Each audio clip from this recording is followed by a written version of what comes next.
Welcome back to the Transform Your Mind to Transform Your Life radio, podcast, and television show. I'm your host, life coach Myrna Young, and sitting in the guest chair today is Dr. Melissa Burt. Dr. Burt and I are going to be talking on the topic protecting our kids' future by transitioning to clean energy and reducing heat trapping pollution. So, we're talking about the planet today. We're talking about science. So, welcome, Dr. Burt. Yeah, thanks so much for having me today.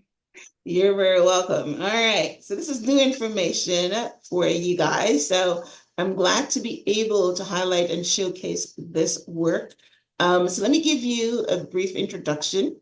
Dr. Melissa Burt is an associate professor in the Department of Atmospheric Science at Colorado State University, whose research focuses on Arctic clouds, radiation, sea ice, and climate change. Dr. Burt is also Associate Dean for Diversity and Inclusion in the Walter Scott Junior College of Engineering at Colorado State University. She is also a mother and member of Science Moms. Science Moms is a nonpartisan group of climate scientists who are also mothers, dedicated to providing accessible, reliable information on climate change. Their mission is to engage and empower moms across the country to advocate for climate solutions, ensuring a safer, healthier planet for future generations. Leveraging their scientific expertise and parental perspective, they communicate the urgency of climate action in a relatable and impactful way. Dr. Burt lives in Colorado with her husband and young daughter. She first became interested in science by reading the children's page in the Washington Post with her grandfather, especially the segments about the weather. So I am glad, I'm glad Melissa will drop the formality. I'm glad, Melissa, that your grandfather started you early on this work. It's amazing what we learn from our parents and our caregivers. So I want to dive right in and ask you the first question. How has human caused climate change, and I'm focusing on the word human caused climate change, affected the increased heat waves or extreme heat? Yeah, so thank you again. And I'll say, first, when we think about climate change and the human caused aspect of it, we know that when we produce and burn fossil fuels from driving our cars, making electricity, these gases or carbon pollution are put into the atmosphere and can stay in the atmosphere a very long time. And what happens with this as we increase that amount, we create this blanket. We call it like a heat trapping blanket around our Earth. And as that blanket gets thicker and thicker, a result is our planet gets warmer and warmer. And so we know through the industrial revolution, that the blanket is getting thicker, things are getting warmer, and we're seeing things like the melting of ice sheets and glaciers. We're seeing increased sea level rise. We're seeing stronger storms, deadly wildfires, very, very deadly heat waves and extreme drought. And we know also, 2023, I don't know where you're coming from, but 23 was hot. 2023 was hot, and it was the hottest year on record. And we're Wow. 8 months into 2024, and we're already on track to beat that. So we know this human aspect is really increasing not just the frequency of these systems, but also the size, the intensity, the duration of these unnatural heat events.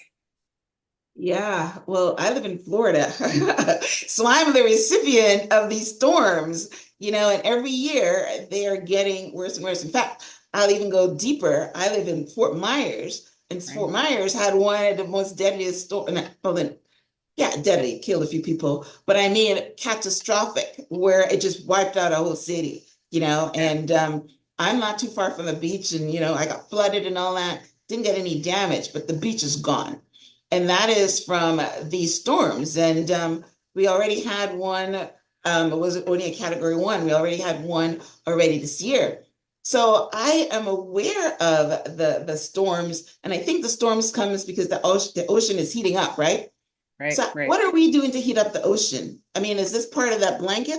It's part of the whole system of the things. And like we have a lot of heat that gets trapped into the oceans, right?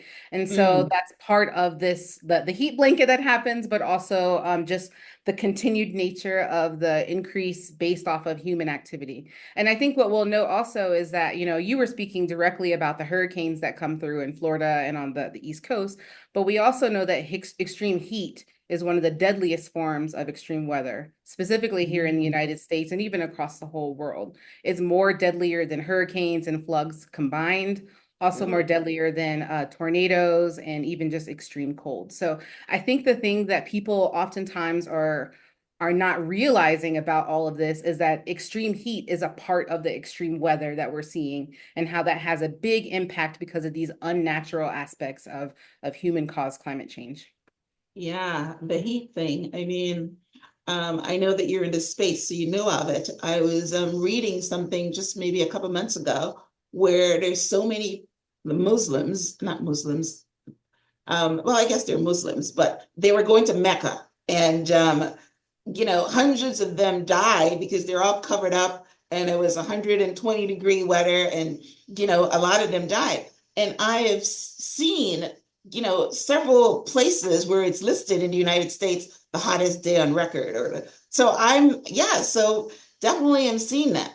Now, the other thing that you didn't mention is ACs, because they're changing the AC fuel because it's supposed to be doing something to the ozone layer as well. So, how are the ACs affecting that? Yeah, and I think that comes down to sort of the type of energy that is being used and the chemicals that are produced within air conditioning Mm, systems.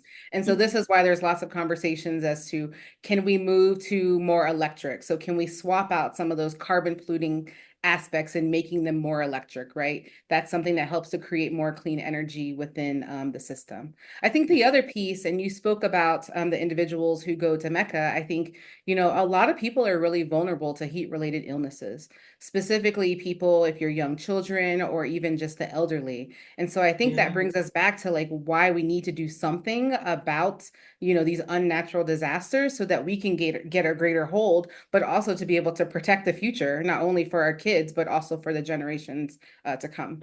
Yeah, yeah, that's a good point. This is basically what we're going to be focused on today, the kids. But yeah, I'm glad that you kind of highlighted that right away off the bat, that the vulnerable population are the kids and the elderly. We Yeah. don't talk much about kids, so I like your guys' work.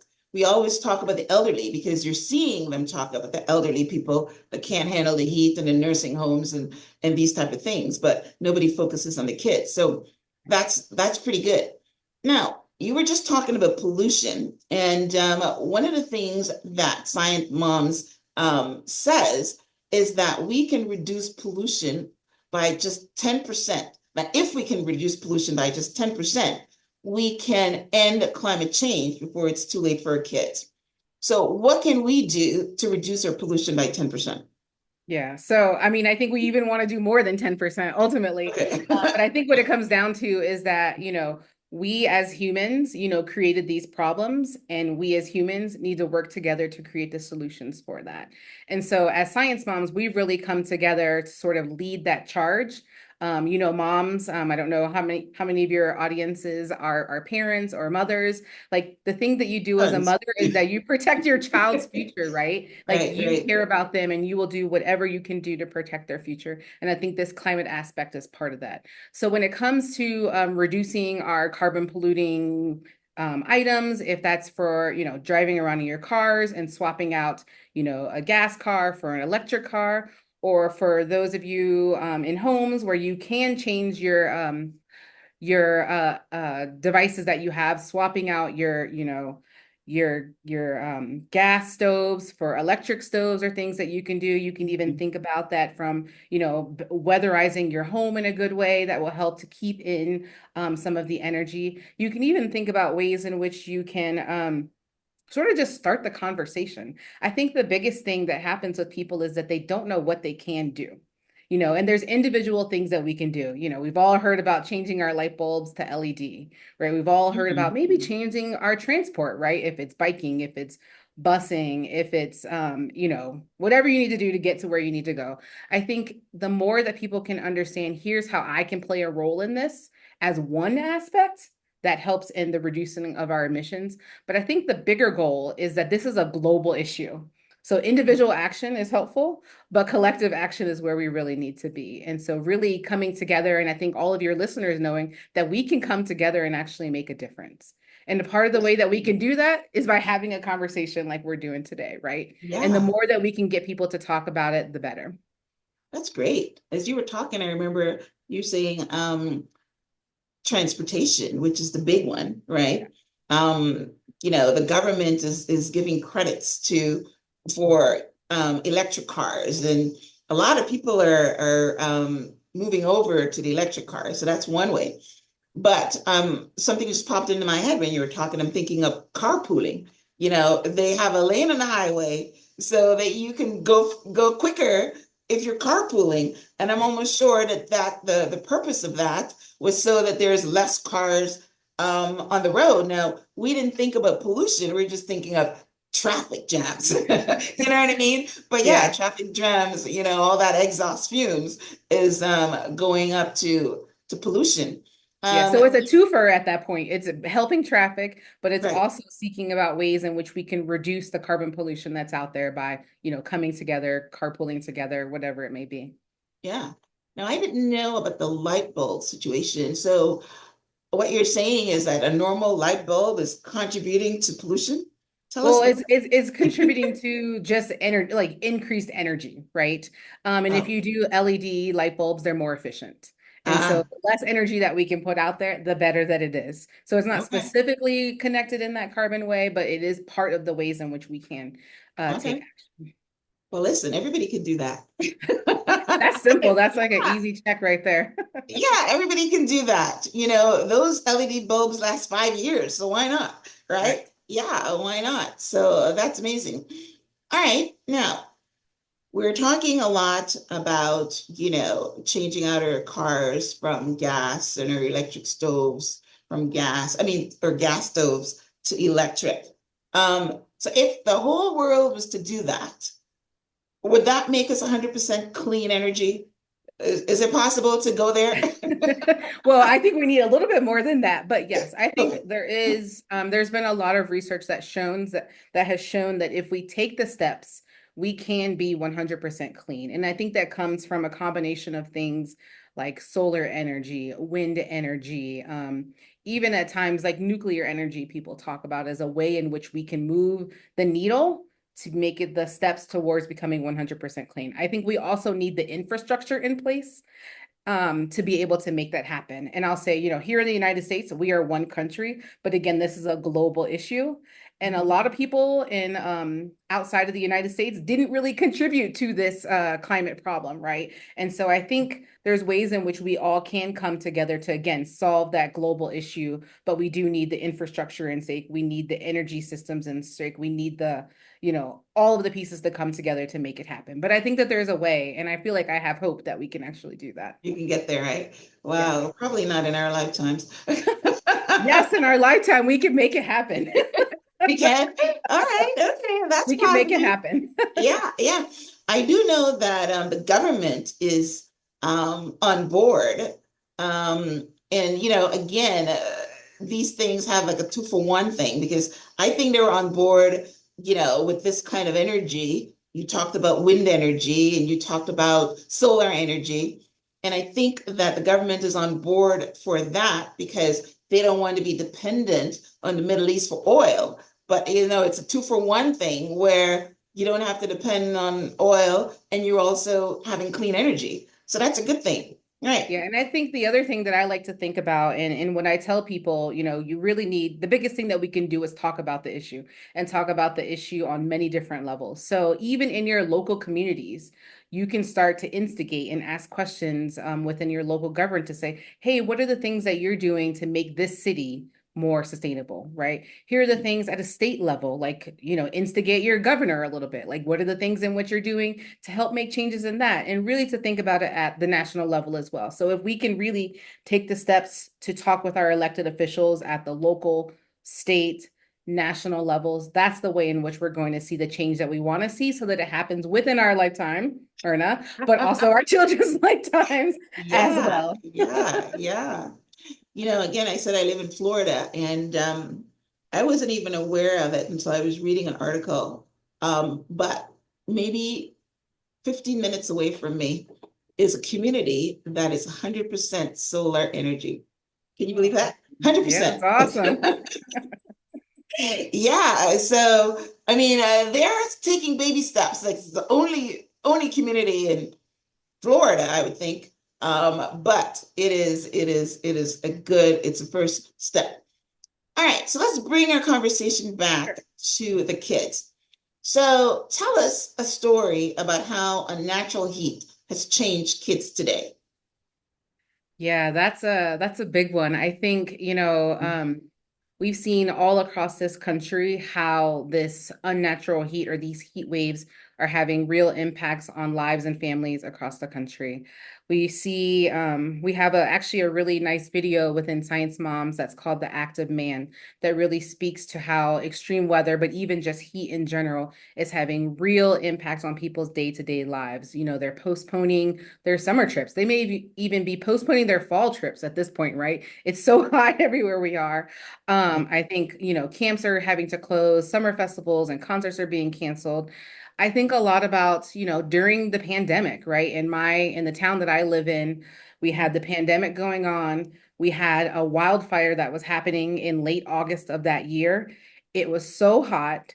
All of those things combined, we couldn't do anything, right? It was No, an impact to our health, from a wildfire perspective. For it's a just small, breathing outside right? was an Mhm. issue. Right. It was an impact to the heat. Like we couldn't even go outside because it was too hot. And so I think these are the pieces that are impacting our day-to-day lives. And I think a lot of moms and a lot of parents are starting to say, like, hey, it used to be hot, June, July, August.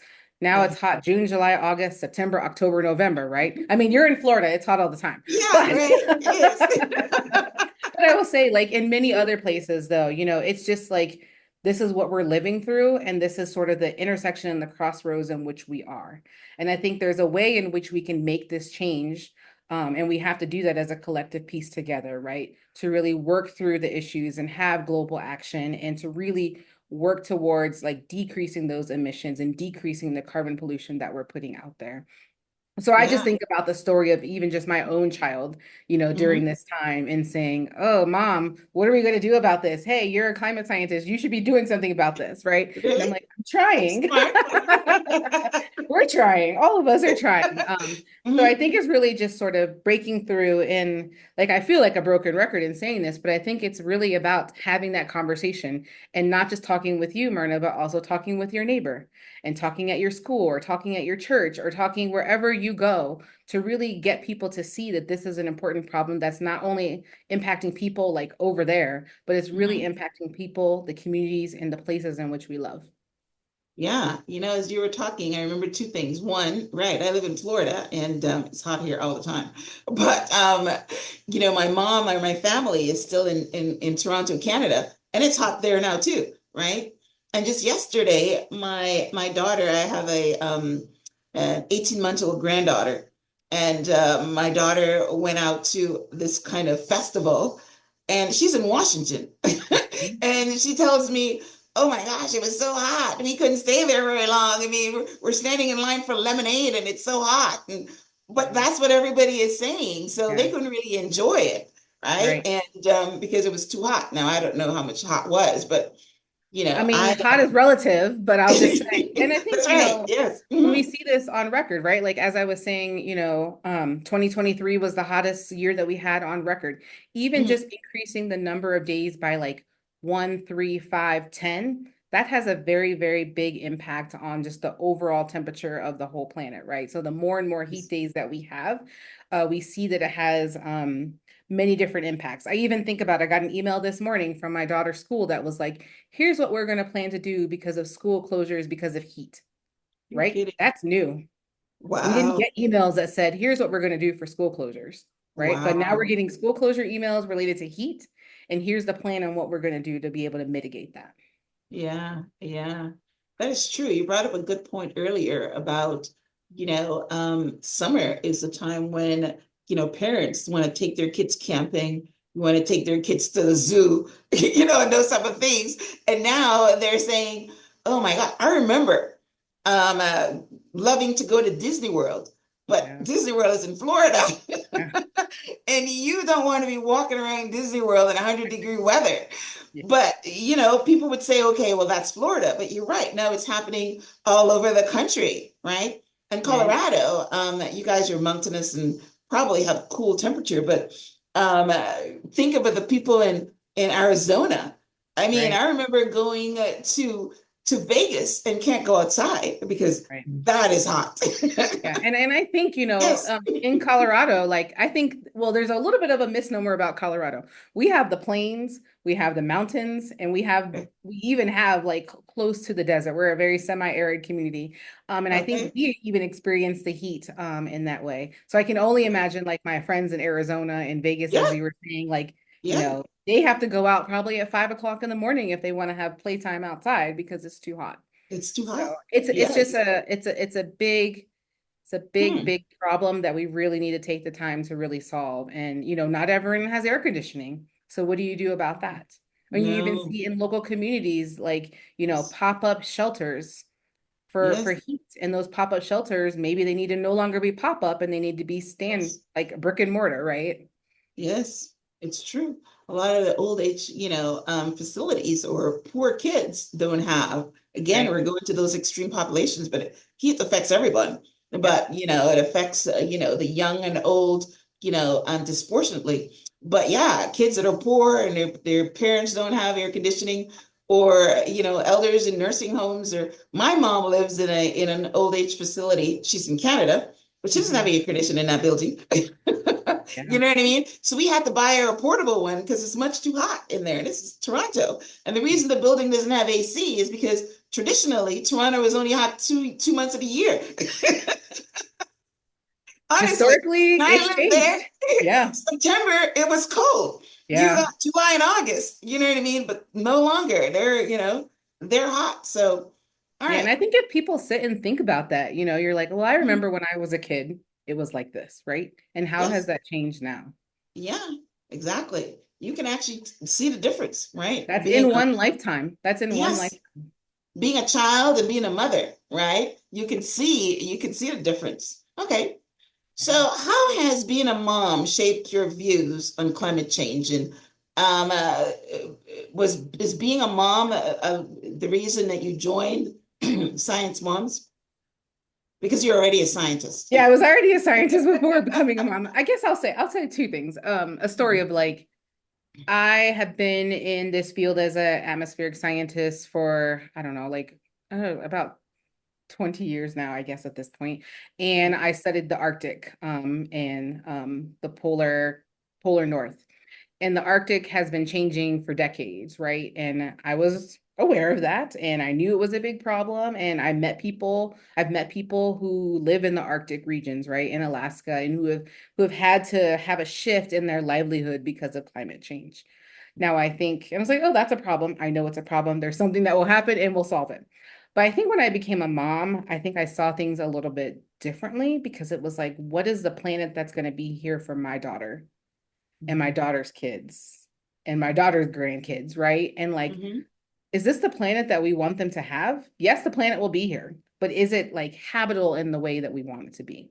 Will they be Right. able to see the places that we loved as a kid, the places that I want to take my daughter to too, right? Like, will she be able to go to those places and enjoy them in the ways in which I did? And I think that's the piece that motivates me. And that's the piece that had me and my colleagues, we come together to create Science Moms, is because yes, we're scientists, but yes, we're mothers as well, right? And how can Mhm. we intersect our lives in that way to really protect our kids now and also our kids' future? And so Beautiful. and I would Mhm. hate, like, I think the biggest thing is that I would hate for her to say, Mom, why didn't you do anything about it? Right. Mhm. And I know that's a big thing to hold. That's like a lot of Yes. things on the shoulder to carry. But I think if I can inspire her or motivate other moms or people, especially like women of color and Black women, to see that like this is a place, this is the thing that matters for you and your kids, then that's Yes. what I'm going to do. And so that's why we came together as Science Moms to really provide moms with the information that they need so that they can understand the climate problem, so that they have tools, so they can inspire action, so they can get motivated and they can talk to other people about it. So I guess I'll say that. Like that's why like I just my whole perspective on life. And I think with every parent, like your perspective on life changes when you bring someone else into this world or when you adopt a child in a way. Like you have not just you have someone else and wanting to create the best life that they can have. And I know my mom wanted to create the best life for me, right? And so I want to Right. carry that on for her. Yes, listen, that is fundamental to moms. They sit and they think about how can I make my child lives better? What schools is she gonna? I just told you my granddaughter is a year and a half, and my daughter is already, moving into neighborhoods for schools. I'm thinking like, hey, anyway, I mean that's another conversation, but Yeah, but but you I think, want, the other piece is that, like, yeah, as yeah, moms, you ask other moms for advice on everything. If it's like yes, a car seat, if it's a school, if yes, it's, whatever it may be. And so we yeah. thought, well, why can't we have moms ask us as climate scientists about climate and actually help them do something about it? Yes, it's great. The other piece there is that I'm getting chills because I love speaking with people that um, want to make a difference in the world. You know what I mean? It is Mhm. such a beautiful thing to not only come here and just look after yourself, but Yeah. you come here and you want to make a difference in the world. So I commend you. That's a beautiful thing. Like you see my goosebumps? I can see them all the way over here. And I think also, Myrna, is like getting people to take care. We have this one planet, right? And how can we be a better steward of the earth? Right. And how can we talk to our kids as soon as possible? Like people always ask, when can you start talking to your kid about climate change? And I'm like, well, I started taking my daughter on walks when she was a baby in the stroller, right? And just getting her to have an appreciation of what's around her. Right. Mm. And then as she got older as a toddler, like, let's pick up the things here and let's look at them and see how they change. And so I think there are ways in which you can just get people to, or get kids to just see the beauty of what we have around us. And I think that sort of puts in this duty of wanting to do things better and really wanting to protect things around us. And so, yeah, that's my story.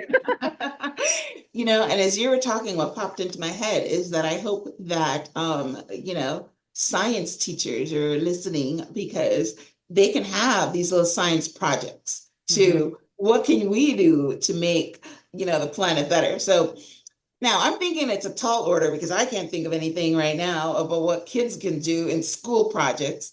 But let's talk about moms. What is one thing or several things that moms can do to not only teach their children about climate change and about, unnatural, Natural disasters and things disasters, like yeah. that. Um, uh, so yeah, what is it, things that they can do?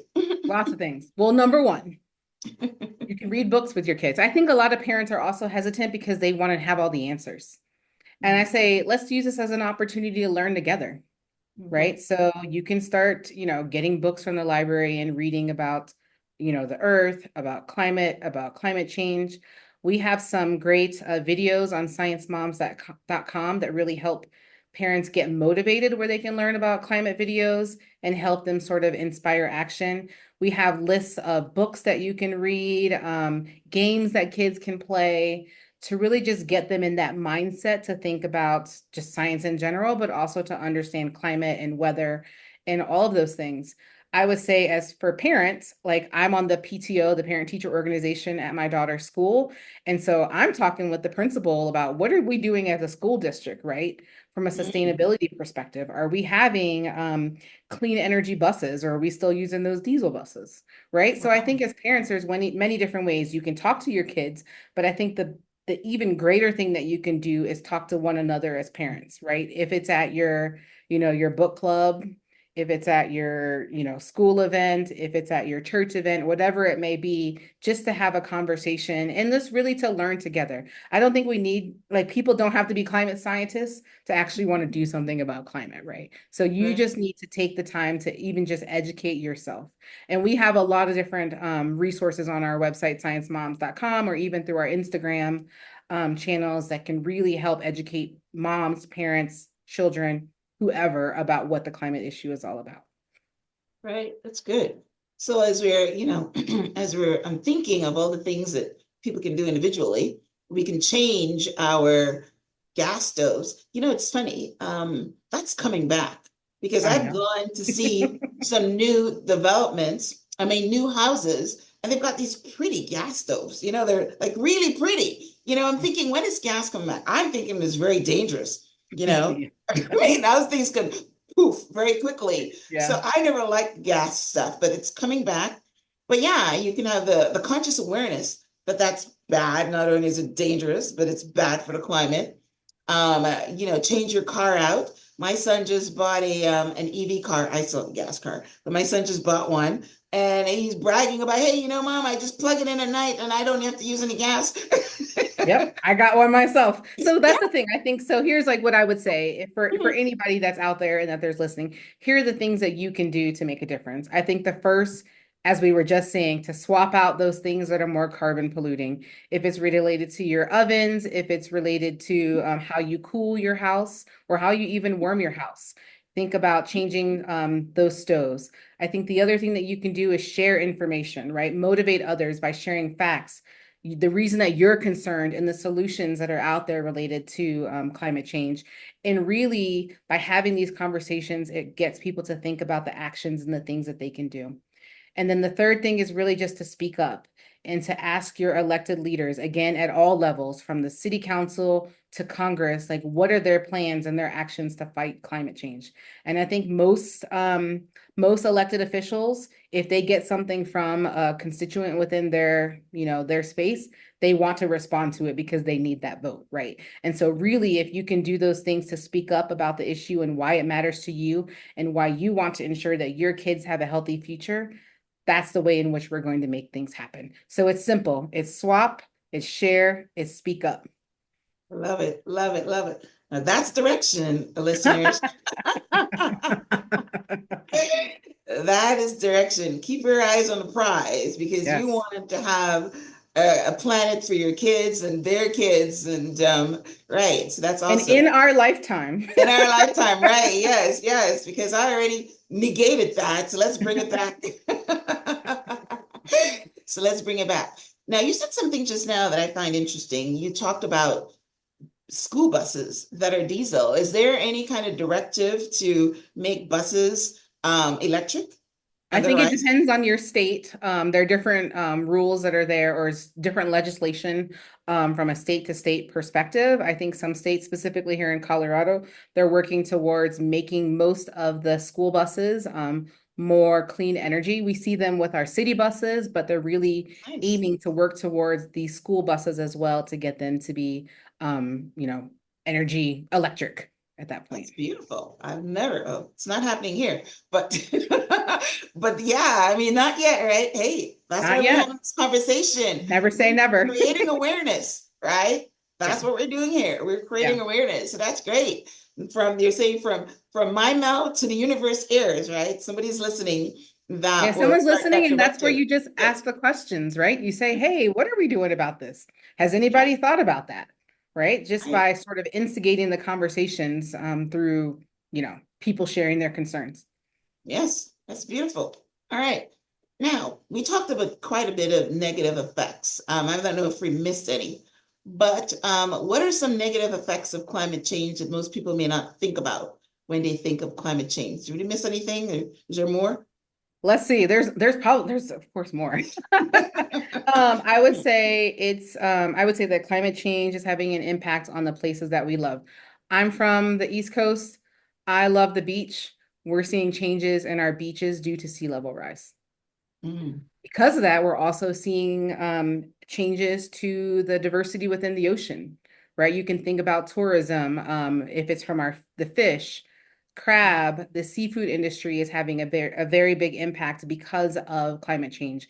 And many of those creatures or whatever they may be in the ocean are having to move north because the oceans are too it's too warm. hot. So that Mm, has a very big impact on industry from the food economy perspective. We've seen recent events like the wildfires that were in Hawaii, right? The yeah. wildfires in Denali National Park, the destruction that we saw from Hurricane Beryl. All of these things are putting the places in which we love at risk. And I bet if there's one thing, I always tell people, like, what's one thing you love? There's a way that we can make a connection as to how it's impacted by climate change, right? And so that's the part that hits home, is like you want to make sure that like your next generation can still see and visit and be a part of all those different places. Yeah. So yeah, Yeah. so I think it really just stifles a lot of different pieces. If it's from an economic perspective, the biodiversity perspective, and it really just hampers um sort of the lifelong memories that we have with our kids. So I think what we need to do is really, again, just to speak about it, to talk about it, to really get people to think about the action. And that's the way in which we'll make the change to save the places that we love. Yeah, yeah, yeah. Especially if like camping and those things are the national parks and Yeah. yeah, those wildfires are very, very dangerous. Very, very dangerous. So yeah, I mean, you didn't mention California, but California just had they're always We're always on fire. wildfires, right? And we So used to say here in Colorado that like wildfire season was like, just through the summer, but now the duration of wildfire season has even extended all the way through the end of the year. So maybe we used to be 3, 4 month wildfire season. We're now up to 6, 8 months. That's more than half of the year is yes. wildfire season. Yes. Well, we got the hurricanes, and they're getting, Yeah. I think there were like 21 named storms this year. I Yeah. mean, One of the most there's a active time there were years. only like two or Yeah. three. Yeah. It's Yes, of the it is. potential, right? And Mhm. so I guess I'll say I don't want to end on a negative because I have hope in all of this. So I think it's Okay. really important that we think about we have the tools, we have the resources to make the change that we want to see, right? And I have hope because of our kids and the future generations to come that we can do the things that need to happen to really combat this climate issue and to really make these unnatural disasters like no longer, right? Right. So I Yeah. think it's really That is important a to tall like order. bring it Yes. back full circle as to like we have the things that we need. We just really need to take the collection of action to make it work. That's amazing. Now I'm going to bring this back full circle. So if we were to do all these different things, change your fuel, change your AC, change your stoves, these are things that individual can do. Government can maybe put infrastructure for solar and wind energy. So what is that going to do? I mean, If let's we did say in all of the things, 30 years, let's say in 30 years, how is that going to make a difference in the ozone layer? I think what we would see if we were able to be so aggressive in what we need to lead to clean energy, 100% clean energy, all of the resources and all the structures in place, I think we would have less carbon pollution. We'd have a cleaner, healthier, maybe cooler planet so that we won't keep saying that like 2024, 2025, 2026 is the hottest year on record. If we can do all of those things. But I think there's a way. And I So think, the earth will start to be cooler, right? I And mean, then it will be a reduction in the wildfires and the heat waves and those type of things. I think That's we the would like to see result. a reduction in all of those things. Okay, all right. Well, that's good. That's something to strive for, right? Yeah. Yes, that's Yeah. You amazing. can So go yes, big or go home, it's right? possible. Like That's right. It's possible. Yes, so that's a very positive way to end. All right. So now tell our listeners how they can connect with Science Moms.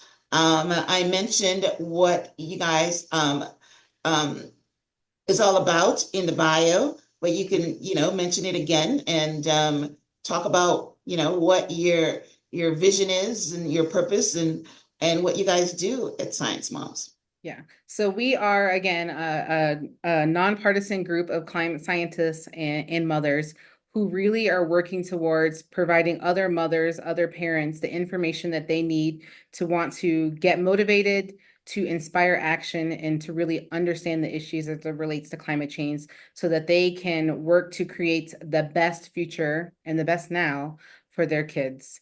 We want a clean, healthy, planet in which everyone is really thriving in, right? So you can find more information about us at sciencemoms.com. You can also follow us on Instagram at Science Moms, and we have a wonderful collection of climate videos. We have a wonderful collection of demystifying information around climate change. We have books, we have ways in which you can talk to your kids in inspiring ways in which you can sort of request action at all levels, at the local, the state, and also the national level to really ensure that we are taking the steps needed to create the best planet possible. That is beautiful. That is amazing. Yes, Melissa, I enjoyed this conversation thoroughly. I'm glad that I was able to, you know, to have a great conversation on something I didn't know anything about. You may not have But known I'm anything living. about it, Yes, but you've experienced a lot of it. yes, And so that's the yes, thing that I think you say is like, I have yes, experienced this. I know what this is like. And what do I yes, want for my 18-month-old grandchild? Something yes. different. Yeah, exactly. Yes, it's beautiful. Right. Yes. So yeah, I really enjoyed our conversation. I really enjoyed listening to your vision and making the world a better place. I mean, hey, it's an amazing thing to do to try to make the world and the planet a better place. So Yeah, I so I can't would thank say, you. thank you, Myrna, for the opportunity and for really to get people to really transform their mind around how we can Yes. think about climate change and the steps that we can take to really take action. Yes, well, my mind has been transformed. So my mind has been transformed. Yes, I got to go out and get me an EV car. It's first step.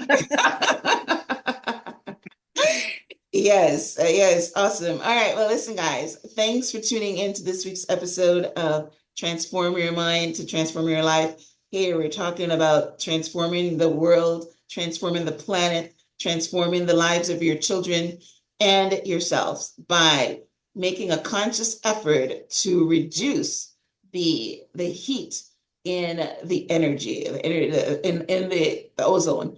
It's heating up and we can do something about it. So the first question I asked Dr. Burt is human-caused climate change. We underline that because we are causing it. So it's not the wind, it's humans that are causing it. So because humans are causing it, anything that you cause, then you can also reverse. So thank you guys for tuning in. Dr. Burt, this has been amazing. Again, I can't say it enough. I commend you for the work that you guys are doing. I wish you much success. I wish the planet to be cooler and less hurricanes come my way in Florida and wildfires come your way and tornadoes and all the things that happens because the planet is heating up. So as we wrap up, any last words that you want to leave? Yeah, thank you all. And please visit sciencemoms.com. Great. Excellent. Awesome. Well, listen, guys, I will have a transcript of my conversation with Dr. Burt on the show page, which is myhelps.us. I will link out to her website on her Instagram handle. So it's very easy. Science Moms, I know you're not going to forget, but just in case you do, then you can just head to the show page and click on the link. So I enjoyed this conversation. I enjoy doing my part in order to, save the planet. So thank you guys. Thank you, Dr. Burt. And until next time, namaste.